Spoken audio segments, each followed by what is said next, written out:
আজ ভাইজাকে আমাদের দ্বিতীয় দিন, তাই দেখছেন দ্বিতীয় পর্ব। প্রথম পর্বে দেখিয়েছিলাম ভারতবর্ষের বিভিন্ন প্রান্ত থেকে কিভাবে বিমানে বা ট্রেনে করে আপনারা পৌঁছে যেতে পারেন এই বিশাখাপট্টনমে। আমরা যে হোটেলে ছিলাম সেই হোটেল দেখিয়েছিলাম, ভাইজাগ ভ্রমণের একটা সম্ভাব্য ট্যুর প্ল্যানও দিয়েছিলাম। এছাড়া প্রথম দিন আমরা পায়ে হেঁটে আর অটোতে করে যে সাইট সিনগুলো করেছিলাম সব আপনাদের সাথে আমি শেয়ার করেছিলাম প্রথম পর্বে। যদি আপনারা না দেখে থাকেন তাহলে এই ভিডিওর এন্ড স্ক্রিনেতে প্রথম পর্বের লিঙ্ক দেওয়া থাকছে, চাইলে আপনারা দেখে নিতে পারেন, সম্পূর্ণ তথ্য পেয়ে যাবেন। গুড মর্নিং, আমি অনির্বাণ আর আপনাদের কাছে এসে গেছি ভাইজাগের একটা নতুন সকাল নিয়ে। রোদ ঝলমলে সকাল শুধু না, অত্যন্ত রোদের তেজ, একদম গরমে পাগল হয়ে যাচ্ছি। যাই হোক, আজকে আমাদের ভাইজাগের সেকেন্ড ডে। আজকে আবার যে অন্যান্য সাইট সিনগুলো আছে সেইগুলো আজকে আমরা কভার করব। গতকালেরটা যেগুলো করেছিলাম সেগুলো তো আপনারা আগের ব্লগে দেখেইছেন, আর আজকেরগুলো যেগুলো আছে সেইগুলো দেখুন। তার মধ্যে প্রথমেই আমরা এসে গেছি কৈলাসগিরিতে। নিচে তো আমাদের অটো নামিয়ে দিয়েছে, সেই অটো থেকে নেবে আমরা এবারে এখান থেকে রোপওয়েতে করে উঠবো। এখান থেকে ওপরে যাওয়ার জন্য বাসেরও ব্যবস্থা রয়েছে, কিন্তু বাসে আমরা যাব না, আমরা যাব রোপওয়েতে করে। রোপওয়ের ক্ষেত্রে যেটা বলা সেটা হচ্ছে, রোপওয়ে দুপুর 1টা থেকে 2টো পর্যন্ত কিন্তু রোপওয়ের সার্ভিস বন্ধ থাকে। তা আমরা যে কারণে প্রথমেই চলে এসেছি কৈলাসগিরিতে। আমাদের এবারে ওপরে ওঠার পালা। এই সিঁড়ি দিয়ে ওপরের দিকে উঠে যেতে হবে। সিঁড়ি দিয়ে কিছুটা উঠেই বাঁদিকে রয়েছে টিকিট কাউন্টার, সেখান থেকে এই কৈলাসগিরিতে প্রবেশ করার টিকিট করে নিতে হবে। টিকিট কাউন্টার থেকে বড়দের মাথা পিছু 10 টাকা করে টিকিট করে নিতে হবে। 4 বছরের নিচে বাচ্চাদের টিকিট লাগে না। কাউন্টার থেকে টিকিট কেটে নিয়ে আবার কিছু সিঁড়ি ওপরের দিকে উঠে গিয়ে ডান দিকে পেয়ে যাবেন এই রোপওয়ের টিকিট কাউন্টার, যেখানে বড়দের 150 টাকা করে আর বাচ্চাদের 80 টাকা করে টিকিট লাগবে। এতে কিন্তু আপনারা আপ অ্যান্ড ডাউন জার্নি করতে পারবেন। এরপর আবার লোহার সিঁড়ি দিয়ে বেশ কিছুটা উপরের দিকে উঠে রয়েছে এই রোপওয়ে বা কেবল কার। দুর্দান্ত এখান থেকে বে অফ বেঙ্গলের ভিউ। আর এই যে কেবল কার রয়েছে, এখানে একটা কেবল কারে 6 জন করে বসতে পারবেন। কিছুক্ষণ দাঁড়িয়ে ওয়েট করার পর আমাদের টার্ন আসতে আমরা এই কেবল কারে চড়ে বসলাম। সমুদ্রপৃষ্ঠ থেকে প্রায় 568 ফুট উচ্চতায় প্রায় 380 একর জায়গা জুড়ে রয়েছে এই কৈলাসগিরি। আর এই রোপওয়ে থেকে কিন্তু আপনারা পেয়ে যাবেন বে অফ বেঙ্গলের দুর্দান্ত ভিউ।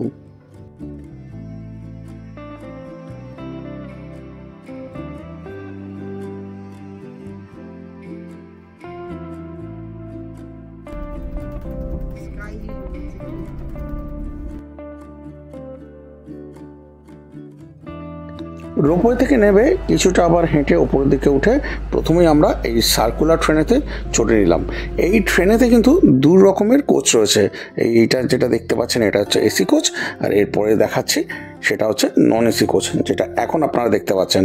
আর এর টিকিট পেয়ে যাবেন এই ট্রেনটা যে স্টেশনে দাঁড়িয়ে রয়েছে সেখানেই কাউন্টার রয়েছে। চলুন এবারে কাউন্টারটা আপনাদের দেখিয়ে দিই, আর কেমন কি ফেয়ার রয়েছে সেটাও দেখিয়ে দিই।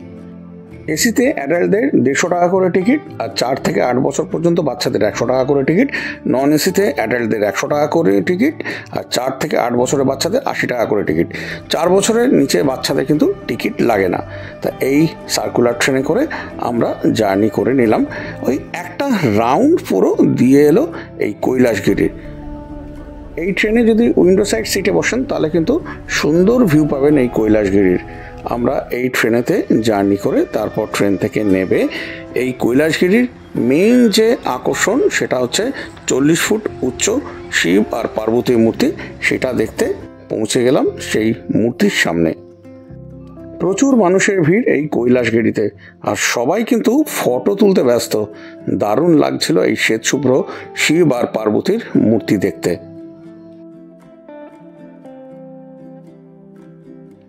এখানে কিন্তু বাচ্চাদের বিনোদনের জন্য পার্কও রয়েছে, আবার অনেক রকম জিনিসপত্র কেনাকাটারও দোকান রয়েছে, খাবারের দোকানও রয়েছে। কৈলাসগিরি দেখে নিয়ে তারপর আমরা চলে এলাম টেনিটি পার্কে। খুব সুন্দর একটা পার্ক, যেটা সকাল 6টা থেকে রাত 9টা অবধি রোজই খোলা থাকে। পার্কটা কিন্তু বেশ সুন্দর, পায়ে হেঁটে ঘুরে দেখতে বেশ ভালো লাগবে। এখানে ঢুকতে পার হেড 10 টাকা করে টিকিট, আর এখান থেকে দারুণ বে অফ বেঙ্গলের ভিউ আপনারা পেয়ে যাবেন।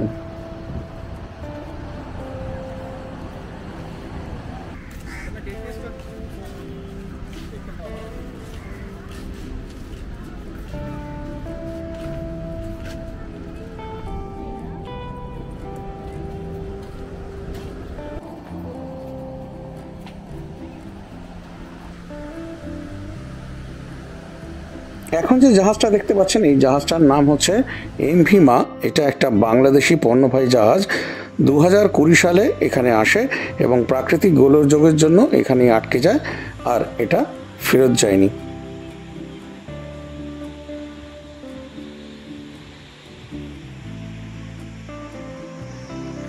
টেন্টি পার্ক ভালো করে ঘুরে নিয়ে তারপর আমরা গিয়ে হাজির হলাম ইন্দিরা গান্ধী জুলজিক্যাল পার্ক দেখব বলে, যেটা এই ভাইজাগ জু নামে পরিচিত। কিন্তু আমাদের ভাগ্য খারাপ, আমরা সোমবার দিন গেছিলাম।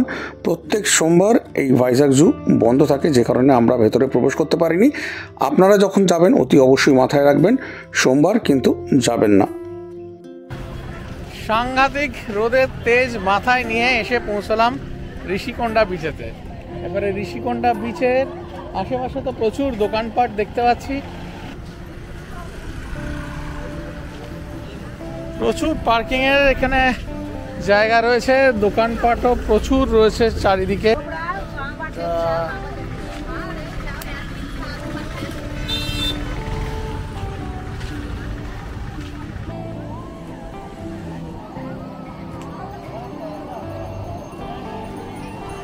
চারিদিকে শুধু মানুষ আর মানুষ।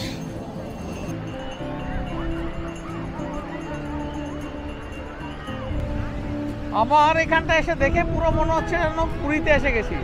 পুরীর বিচেতে যেমন মানুষের ঢল নেমে যায় একদম চান করার জন্য দুপুরের দিকে, ঠিক দেখুন একদম সেরকম অবস্থা। চারিদিকে মানুষ আর মানুষ, লোকের লোকারণ্য। ঠিক স্বর্গদ্বারের কাজটা যেমন হয় না, ঠিক সেরকম বিচ। যদিও ভাইজাগের বেশিরভাগ বিচেতে স্নান করা বারণ, বা যে যে বিচেতে চান করার নিয়ম আছে সেখানে একটা বাউন্ডারি মতো করে দেওয়া হয় যে এর ভেতরে চান করো, এর বাইরে চান করলে বিপদ হতে পারে। কিন্তু এখানে দেখছি সেইভাবে কেউ মানছে না। এখানেও করা আছে, দেখুন এইভাবে পুরো ওইদিকে বাউন্ডারি করা রয়েছে।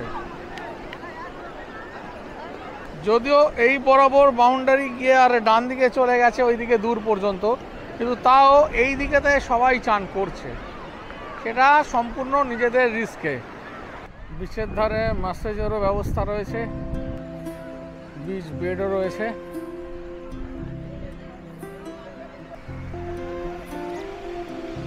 বাচ্চাদের বড়দের চড়ার জন্য ঘোরারও ব্যবস্থা রয়েছে।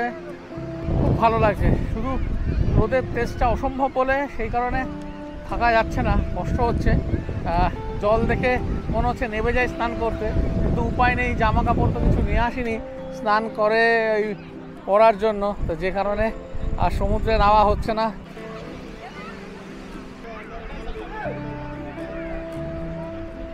ঋষিকোন্ডা বীচ ঘুরে নিয়ে তারপর আমরা অটোতে করে উঠে গেলাম পাহাড়ের ওপরে রামানাইডু স্টুডিও দেখব বলে, যেটা একটা ফিল্ম সিটি। এই ফিল্ম সিটিতে ঢোকার জন্য টিকিট করে নিতে হবে। বড়দের জন্য 60 টাকা এবং 4 থেকে 10 বছরের বাচ্চার লাগবে 30 টাকা করে টিকিট। ভেতরে ঢুকে আপনারা দেখতে পারবেন আস্ত একটা শহর।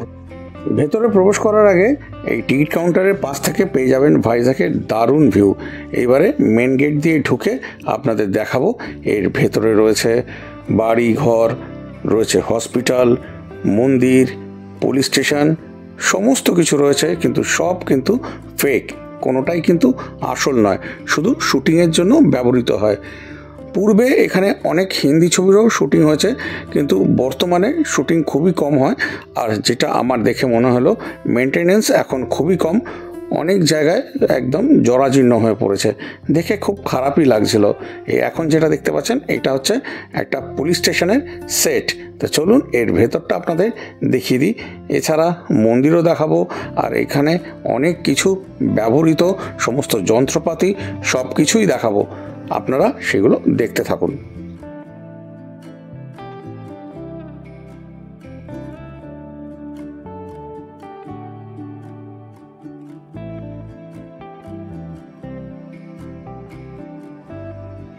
এখন যেটা দেখছেন এটা কিন্তু একটা মন্দিরের সেট।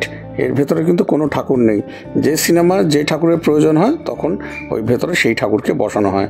আর এখন যে বিল্ডিংটা দেখছেন এই বিল্ডিংয়ের ভেতরে বহু মূল্যবান পুরনো দিনের ছবির রিলস রয়েছে। তাছাড়া এখানে প্রচুর ক্যামেরা রয়েছে যেগুলো ব্যবহৃত হতো শুটিংয়ের ক্ষেত্রে।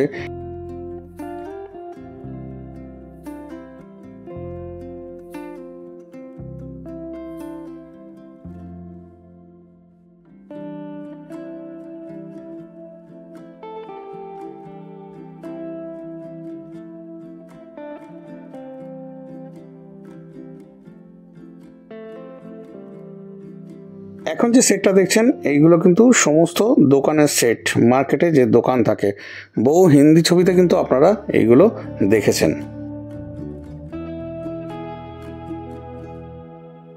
রামানাইডু ফিল্ম স্টুডিও দেখে নিয়ে আমরা চলে এলাম ভীমলি বিচেতে। এটাও কিন্তু দুর্দান্ত একটা বিচ।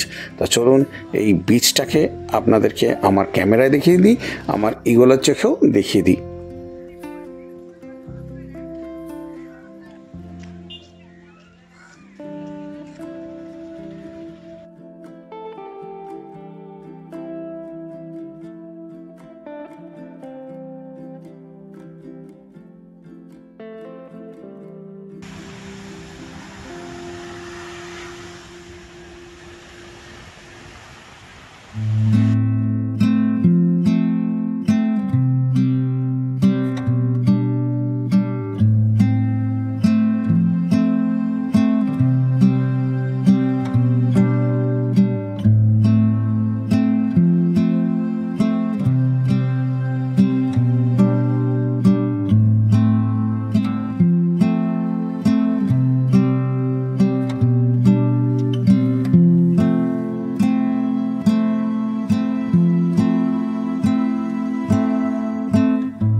ভীমলি বিচ দেখে নিয়ে বেশ কিছুটা সময় এনজয় করে আমরা ফিরছিলাম এই ন্যাচারাল আর্চ দেখব বলে, যেটা সমুদ্রের জল দ্বারা সৃষ্টি হয়েছে।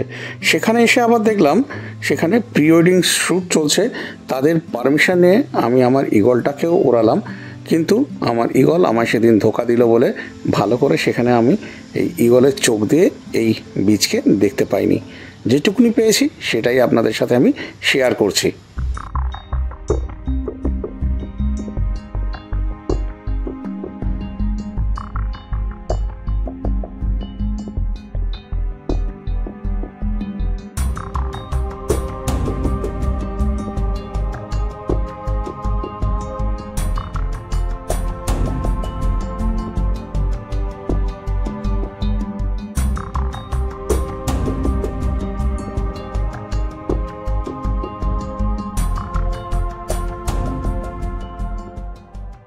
বাবা কি বানাচ্ছ?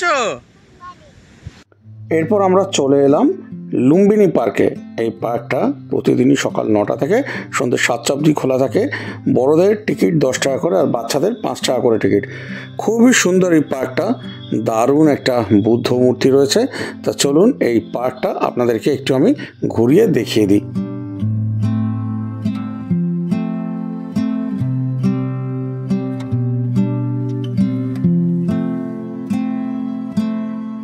বেশ কিছুটা সময় সুন্দরভাবে আমরা লুম্বিনী পার্কে কাটালাম। তারপর অটোতে করে আমাদের দ্বিতীয় দিনের শেষ স্পট দেখব বলে চলে এলাম ভিসাকা মিউজিয়ামে। কিন্তু সেখানে দুর্ভাগ্য আমাদের পেছন ছাড়লো না। সন্ধে 7:05, যে কারণে আমাদের আর নতুন করে টিকিট দিল না, আমাদের এই ভিসাকা মিউজিয়ামে আর ঢোকা হলো না। ভাইজাগের সাইট সিন দিয়ে আমাদের ভাইজাগ ভ্রমণ শেষ হলো। আজ আমাদের 2 দিন ছিল ভাইজাগেতে। আগে ভিডিওতে ভাইজাগের যে সাইট সিনগুলো আমরা করেছি সেগুলো দেখেছেন, আর আজকে ভিডিওতে যেগুলো করলাম সেগুলো তো দেখলেন। আপনাদের কার কেমন লাগলো অবশ্যই কমেন্ট করে জানাবেন, ভালো লাগলে লাইক করবেন। আর একটা যেটা কথা বলার, দারুণভাবে ঘুরিয়েছে এই সতীশ আমাদেরকে। এখানে আপনারা যদি মনে করেন যে একটু কম পয়সায় ঘুরতে চাইবেন, যদি কমফোর্টটাকে আপনারা একটু স্যাক্রিফাইস করতে পারেন, তাহলে কিন্তু অনেকগুলো পয়সা বাঁচাতে পারেন এই অটো করে ঘুরে। কারণ এখানে গাড়ির ভাড়া প্রায় অটোর ডাবল, যে কারণে আমি বলছি আপনারা যদি চান তো এখানে এসে অটোতে করে ঘুরে নিতে পারেন। আমি আগের ব্লগেও তো দেখিয়েছি সতীশকে, খুব ভালো ছেলে, সারাক্ষণ হাসি মুখ। আর ওর নাম্বারটাও এই স্ক্রিনে যে দেখতে পাচ্ছেন এই নাম্বারটা, এই নাম্বারে ওকে ফোন করে ওর সাথে যোগাযোগ করে নেবেন। ভাইজ্যাক সিরিজের প্রথম পর্ব আর দ্বিতীয় পর্বে আপনাদেরকে আমি ভাইজ্যাকের সাথে পরিচয় করানোর চেষ্টা করেছি, জানি না কতটা সফল হতে পেরেছি। যদি আপনাদের এই ভাইজ্যাক সিরিজের ভিডিওগুলো ভালো লেগে থাকে তাহলে অতি অবশ্যই চ্যানেলটাকে সাবস্ক্রাইব করে বেল আইকন প্রেস করে অল প্রেস করে দেবেন, যাতে আমি যখনই ভিডিও দেব তার নোটিফিকেশান আপনারা পেয়ে যান আর অনেক অনেক করে এই ট্রাভেল আর্নি 0.3 এর ভিডিওগুলো দেখতে পান। ভালো লাগলে অতি অবশ্যই একটা লাইক দিয়ে দেবেন আর শেয়ার করবেন অন্তত একজনের সাথে, যাতে এই ট্রাভেল আর্নি 0.3 এর পরিবারটাকে আরও বাড়িয়ে তোলা যায়। তা আপনাদের কাছে ট্রাভেল আর্নি 0.3 অনির্বাণের এইটুকুই চাওয়া। তাহলে আজকের মতো ভিডিওটা এখানে শেষ করছি। আবার আপনাদের সাথে দেখা হচ্ছে পরের পর্বে নতুন কোনো ভিডিও নিয়ে। সবাই খুব ভালো থাকবেন, সুস্থ থাকবেন আর অতি অবশ্যই আনন্দে থাকবেন। আজকের মতো টাটা।